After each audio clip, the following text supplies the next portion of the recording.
think that people who live in poverty, especially when we look at how many people live in poverty in this country, and also it depends on how you define the poverty line, but there's 40 million Americans who live below the poverty line in this country. There's 3 guys in this country that own 40% of the wealth. How does that work in a country that is You really built want to go on... there? You want Sure. to go there? Okay, so let's talk about it.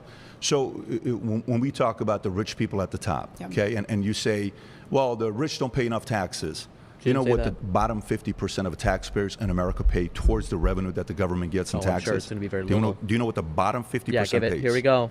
Tell me. 2% of taxes. Marginal utility. Yeah, Do you know what the top should. 1% pays? The top 1% pays 42% I'll say this, the of all top 1% tax is revenue. about to pay a lot less in taxes because of the provision that just went into... Hold on, no, this is a stupid argument. No shit. The top 1% pays 42% of taxes, considering they control 90% of the wealth. No shit they pay 42% of the taxes when they control over 90% of the wealth. This is not that hard to understand, okay? What he also doesn't understand is the concept of diminishing marginal utility, okay? Each additional dollar that a rich person has is not as valuable to them as the dollars for poor people. This is the whole reason why a flat tax is such a terrible idea, or a regressive tax, having people say this, pay the same percentage of their income.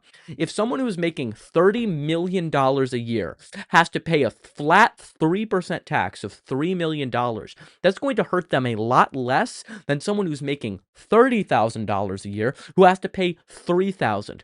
$3,000 to someone who's making $30,000 is much more important to them and affects their life a lot more than someone who makes $30 million having to pay $3 million in taxes. So yeah, the rich should be paying that much. They should be paying even more. During the FDR time period, the rich had a corporate tax rate of over 90%.